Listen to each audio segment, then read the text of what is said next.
गांधींनी आज लोकसभेच्या खासदार म्हणून शपथ घेतली। वायनाडच्या पोटनिवडणुकीमध्ये प्रियंका गांधी यांनी विक्रमी मतांनी आपला विजय नोंदवलेला होता आणि त्यानंतर आज त्यांचा शपथविधी झालेला आहे।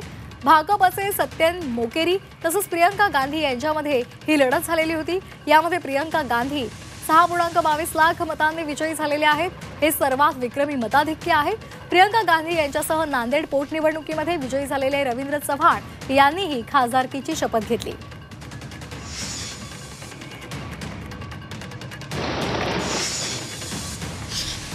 आपण ही दोन दृश्य पाहतोय। प्रियंका गांधी यांनी शपथ घेतलेली आहे तर दुसरीकडे नांदेडमध्ये पोटनिवडणुकीमध्ये विजयी झालेले रवींद्र चव्हाण यांनी ही शपथ घेतली।